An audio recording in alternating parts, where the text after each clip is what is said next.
One News Now, I'm Riza Diaz. The Department of Health reports more than 6,800 new COVID-19 cases today.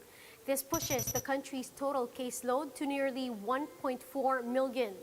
Now, some 94.4% of this number have recovered from the infection, including more than 8,000 new recoveries over the past 24 hours. Meanwhile, there are 92 new fatalities, pushing the death toll to over 24,000. Meanwhile, the University of the Philippines National Institute of Health says the country has not recorded any local case of the Delta COVID-19 variant.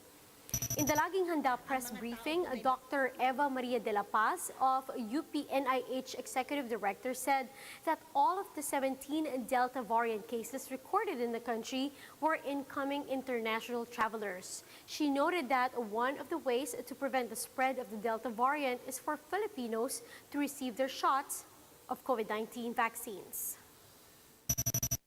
Ang mga tao pong may bakuna na sa COVID-19 na Delta variant po ang kanilang virus, mas maliit po ang pagkakataong ma-ospital kumpara po dun sa mga hindi na bakunahan. Kahit ano pa mong pong bakuna, kahit anong variant, ang pagpapabakuna po ay magpo-protectionan pa rin po tayo kahit pa paano.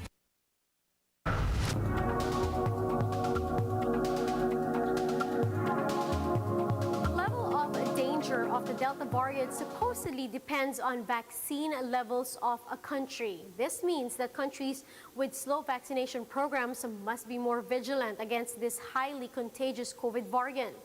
Johns Hopkins University senior scholar Amesh Adalha explains this on Bloomberg. It's very important to be aggressive with the Delta variant, but it's not something that has the capacity to put our hospitals in crisis. It's going to be a very different flavor than prior increases in cases, but it's inevitable that we'll see upticks in places where there are not enough vaccinated people. Dr. Adalha, is the sense that the Delta variant is more virulent, that it has longer lasting implications for people who are not vaccinated? What is the distinction of the Delta? The distinction is that it's more contagious. It seems to be more contagious than any of the other variants that we've seen, and obviously more contagious than the original version of the virus. There is some mixed data on whether or not it's more or less deadly than the other versions of this virus, but that sometimes is something that doesn't pan out when you actually look at the data. But this is something that can take off in an unvaccinated population, and that's why where we have pockets of unvaccinated individuals, it's really important for them to get vaccinated, because the more we're vaccinated in this country, the less we have to worry about the Delta variant or really any other variant. This has been the message from health officials, business officials, and community leaders across the board. There is a question, though, of how we are recording who has gotten vaccinated and the ongoing honor system that the United States is following.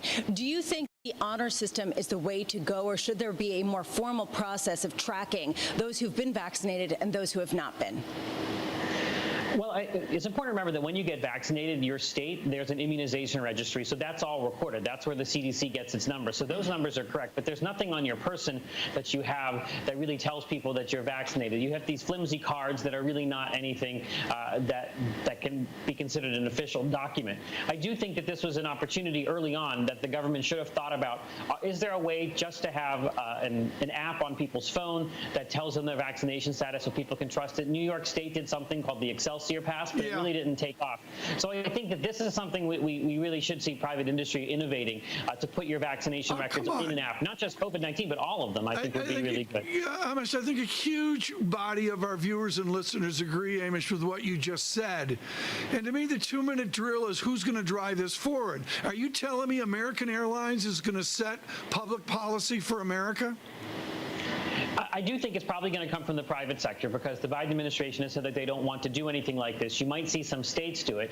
The International Association of Travel Agents has been working on some apps. So I do think you're going to see one of those companies come out with an app where they can verify it, and then that kind of becomes the standard.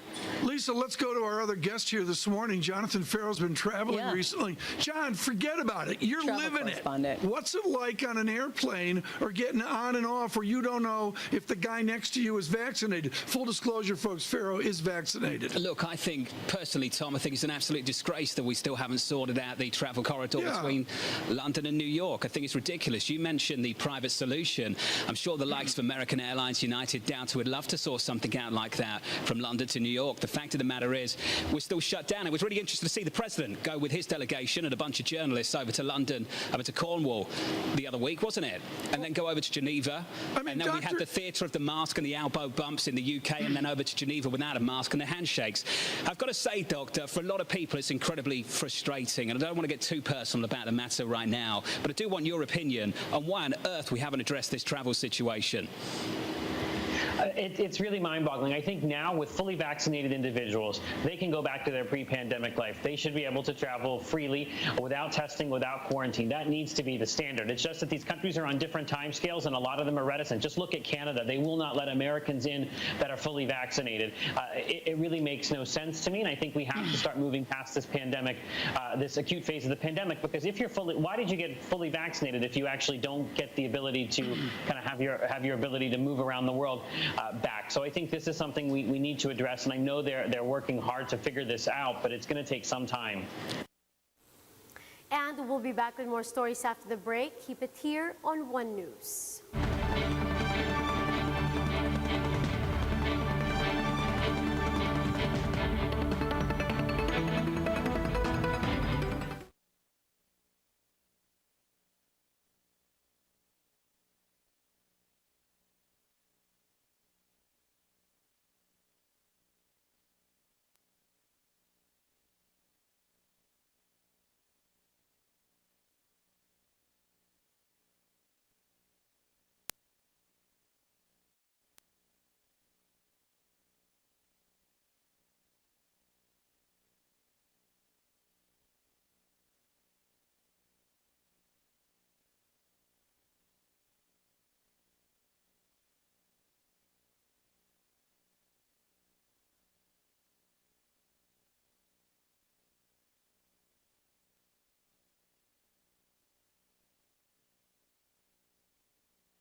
Watching One News Now, I'm Riza Diaz.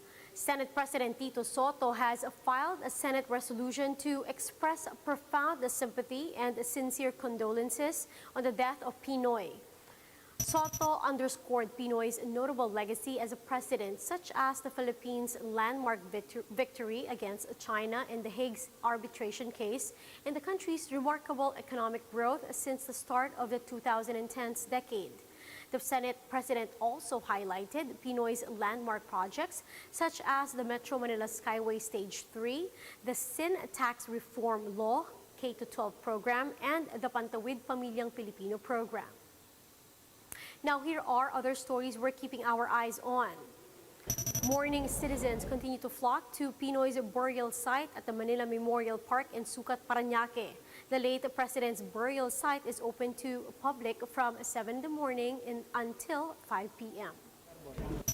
Radio station DWIZ issues an apology to the bereaved family of Pinoy due to lawyer Larry Gadon's accusations on its program Carambola, where he alleged that the late president died due to HIV. Gadon said on the program that he learned the information from a friend. The DWIZ management said they will not tolerate Gadon's malicious remarks, saying they are very uncalled for. And Pinoy's exes Bernadette Zambrano and Corina Sanchez recall fond memories of the late president. Most of them revered him as a simple man. Zambrano, who was Pinoy's girlfriend when he was Tarlac's congressman, says she'll always remember him as someone who evaded attention as much as possible. She said Pinoy has his own driver but would prefer to drive on his own most of the time. Sanchez, meanwhile, is thankful for their friendship, but more than anything, Pinoy's service to the country.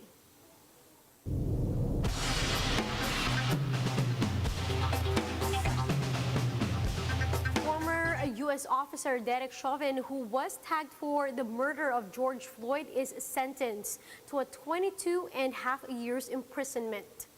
Judge Peter Cahill said his sentence on the former Minneapolis officer is not based on public opinion nor an attempt to send messages. The 22-and-a-half sentence is in fact 10 years more than the state's guidelines due to several aggravating factors.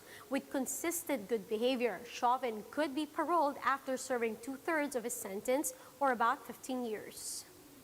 Now, for more updates, visit News 5, the Philippine Star, and Business World Online. Visit our website, onenews.ph, for more in-depth analysis. You can also catch One News on Signal Play app.